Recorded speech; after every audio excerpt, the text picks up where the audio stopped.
السلام عليكم ورحمة الله وبركاته. معكم نونو الصنباحي. النهاردة هنعمل إن شاء ربنا الكحك الناعم. هنعمل كيلو دقيق بس عشان يبقى خفيف علينا. أنا جبت كيلو الدقيق وإيه وجبت المكونات كلها، بسم الله ما شاء الله. اللي هي ايه بقى، هنقول ايه، بس انا هعمل الكحك ده مبسوس، مش على البارد. البارد بيبقى ايه 15 يوم، 10 ايام، 15 يوم وتاكليه ويخلص. وخصوصا في الصيف ما ينفعش، انما احنا هنعمل الكحك المبسوس بتاعت زمان، بتاع امهاتنا، بتاعت زمان، بتاعتنا احنا. انا ما بعملش غير كده. هخش على المقادير: معلقه خميره كبيره، ربع معلقه ملح، رشه محلب. المحلب ممكن تستغنى عنه، لان احنا هنحط ايه ريحه الكحك، يعني ريحه الكحك بتخليك تستغني عن المحلب. 3 معالق سمسم، معلقة خميرة كبيرة، 3 معالق سكر، ونص كوباية مية. مية ايه، مية دافية، ما تكونش سخنة عشان الخميرة ما تموتش، وكوباية مية للعجن. خلاص. انا هنا بقى هنحط ايه المواد الجافة. الاول قبل المواد الجافة هنحط ايه الخميرة تخمر ونركنها على جنب. خلاص. انا هجيب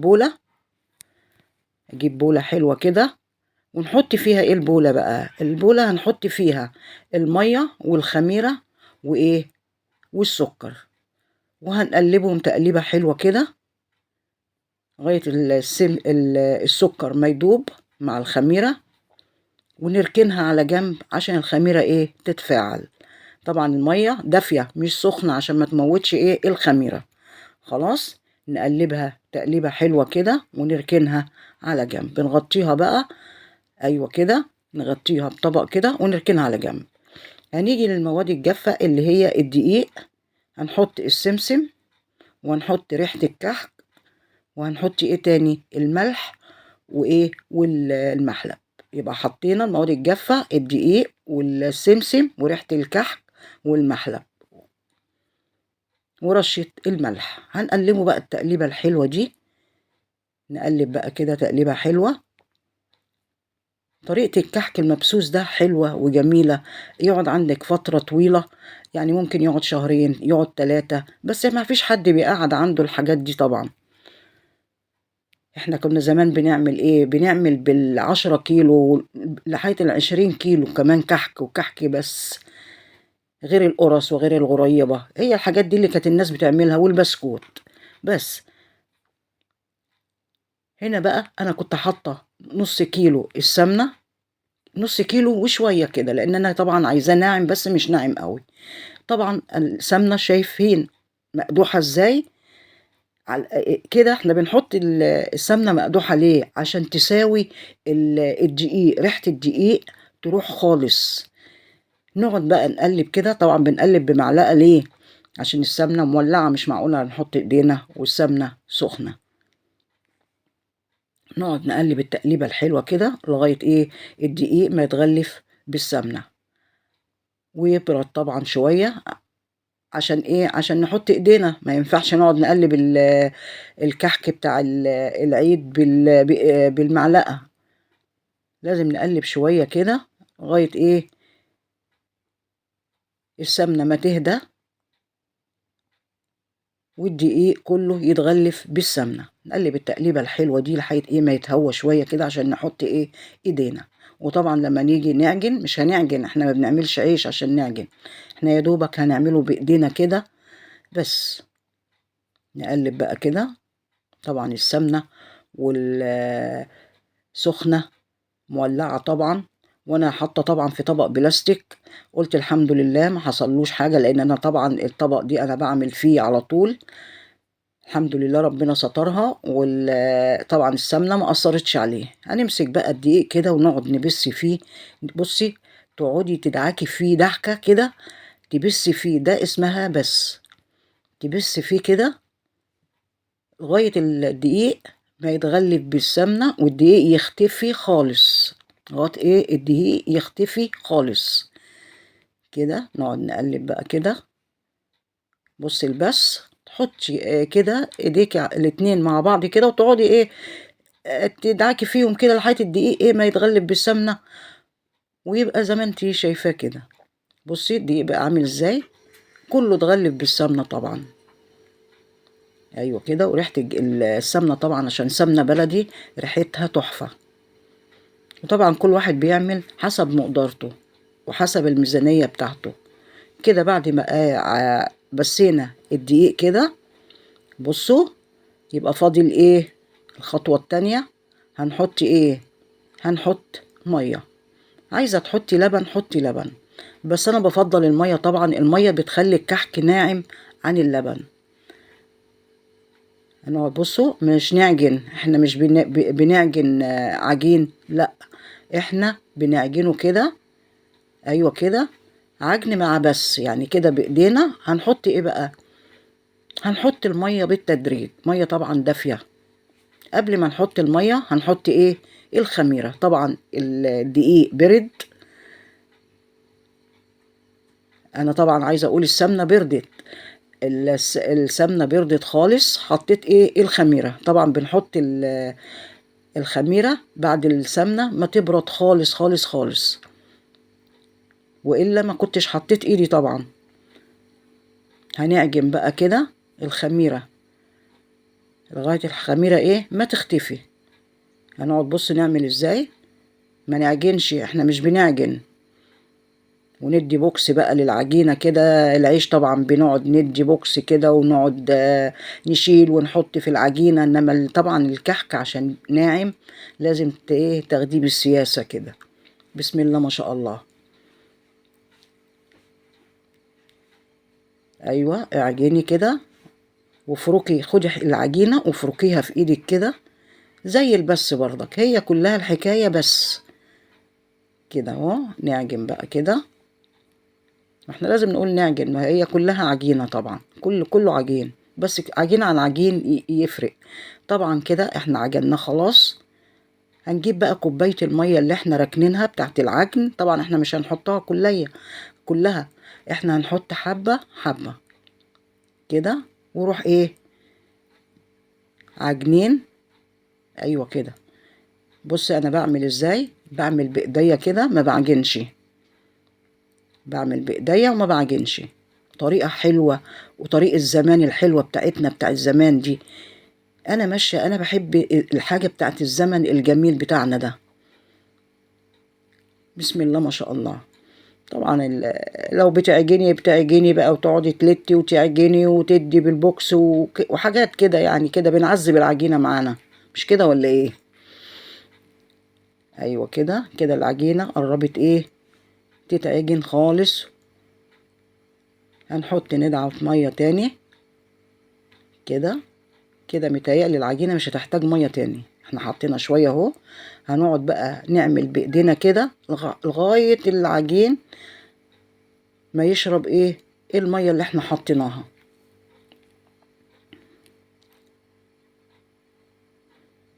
ايوه كده. بص العجينة، هي العجينة بقت زي الفل اهي. بسم الله ما شاء الله. بصي بسم الله ما شاء الله. بص العجينة طرية وسهلة وناعمة. بسم الله ما شاء الله. بصوا انا ما خدتش الكوباية كلها، يا دوبك خدت متهيألي اقل من نصها كمان. كيلو الدقيق كنا زمان بنعمل كمية قد كده. ده احنا كويس ان احنا بنعمل كيلو الدقيق دلوقتي. عايزين نختبر بقى العجينة. هناخد حتة كده على ايدينا كده ونقعد نكورها وندوس كده. بص ندوس كده، لو شققت يبقى العجينة لسه عايزة تتخدم تاني وتتعجن تاني. وعايزة ندعة مية كده كده. خلاص احنا بقى هنسيبها ونغطيها بستريتش او كيس نايلون، كيس تلاجة، ونركنها على الأقل ساعة كده. خمرة العجينة بسم الله ما شاء الله. بصوا العجينة عاملة ازاي. بسم الله ما شاء الله. تحفة العجينة والله. انا مش هشيل الكيس طبعا من على العجينة خالص. انا هسيبه كده واسيب حتة كده اخد منها اعمل كور. عشان ايه؟ نعمل بالنقاش والبصامة ان شاء الله. نكورها بقى كده على ايدك، عايزه تكوريها على ايدك كده كوريها زي ما انا بكورها كده، عايزه تعمليها على الرخامه، الرخامه طبعا زي الفل نعملها عليها. انا هعمل كده بالبصامه، اما ان انا ما بحبش البصامه يعني، ما فيش احسن من المنقاش الحاجات اللي هي البلاستيك دي. القوالب اللي احنا كنا بنعمل بيها احسن من البصامه 100 مره. يعني انا ما بيعجبنيش البصامه بصراحه، بحب انقش. نحط بقى كده في الصاج. بص بسم الله ما شاء الله. طبعا كل ما يخمر البصمة، ال- التضليع بتاعها ده بيروح، التضليع بتاعها بيروح. بس يلا عملته بقى من نفسي انا، يعني اول مرة اعمل استعملها. انا بحب اعمل بالمنقاش وبالقوالب اللي احنا بنعمل بيها كده. بصوا البصامة هي سهلة في انك ما بتقعديش بقى تتعبي نفسك وتنقشي وبتاع. لا البصامة يا دوبك تدوسي عليها شوية كده على العجينة وتاخد البصمة بتاعتها. بصوا بسم الله ما شاء الله العجينة عاملة ازاي. هنركنها بقى كده ونجيب الصاج التاني وننقش بالمنقاش. برضك نكورها كده، نقعد نعمل فيها كده ونكورها يا اما على ايدينا يا اما على الرخامة. طبعا الرخامة احنا بنبقى غسلينها غسلة يعني الحمد لله. نكورها كده ونجيب المنقاش ونقشي بقى زي ما انت عايزة. لو عندك بنوتة صغيرة كده خليها تاخد وتنقش معاكي. طبعا الحاجات دي بتفرح ولادنا الصغيرين بقى، احنا عيالنا كبروا خلاص، احفادنا بقى. ايوه كده بسم الله ما شاء الله. بصوا النقشة عاملة ازاي بسم الله ما شاء الله.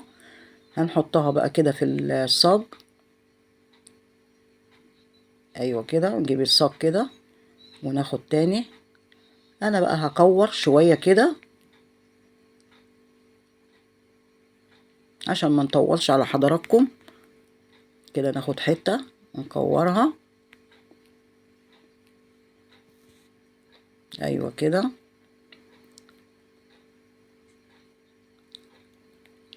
بصوا لازم تضغطي عليها وتكوريها بالطريقة دي عشان ما تشققش معاكي. لازم تبقى ملسة كده وناعمة.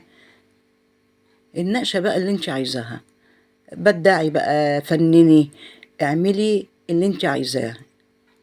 حاجة كده متعة، الحاجات دي بتبقى متعة والله. بصوا النقشة عاملة ازاي بسم الله ما شاء الله. طبعا انت بقى شاطرة وشطورة كده وهتعملي احسن من كده بكتير. ناخد حتة تاني كده. ايوه كده لم العجينه كده واعمليها زي البقجه، وبعد كده حطيها على كفه ايدك ودوريها بالشكل ده. طريقه سهله وحلوه وجميله. واحنا طبعا ماشيين على مبدأ ايه، وفري فلوسك واعمليها في البيت. ادينا بنعمل الكحك في البيت اهو، وربنا يقوي الجميع يا رب. انقشي بقى النقشه الحلوه دي. بصي بسم الله ما شاء الله، حلوه وجميله. بصوا جميل. انت بقى بدعي في النقشه، اعمليها بالطول اعمليها بالعرض من على الحرف كده، حطيها مع اخواتها كده.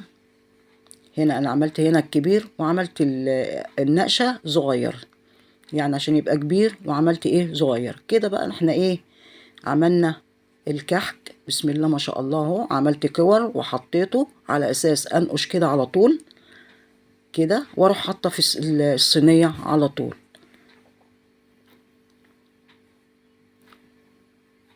متعة وانتي قاعدة كده بتنقشي كده، متعة متعة وانتي حاطة العجينة على ايديكي وحاسة بيها كده، متعة. بقى جميل وحلو ازاي بسم الله ما شاء الله. بعد ما نخلص خالص يا دوبك 10 دقايق وهندخل الفرن. طبعا ده الباقي ده انا ايه هعمله بالبسطامة تشهل معايا شوية كده. اما ان النقشة هي مفيش لا يعلى عليها النقشة بتاع بالمنقاش. خلاص بس احنا عشان يعني نخلص الفيديو كده. بصوا بسم الله ما شاء الله عملنا من كيلو دقيق 3 صواني دول. بسم الله ما شاء الله صاجين وصينية، صاجين وصينية بسم الله ما شاء الله. دخل بقى على الفرن درجة حرارة 160 170 من 15 دقيقة ل20 دقيقة، وممكن أكتر وممكن أقل حسب الفرن بتاعتنا.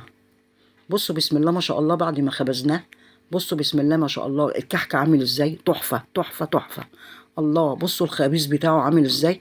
طبعا النقشة البصمة دي على ما بتسويه البصمة بتاعتها بتروح خالص خالص.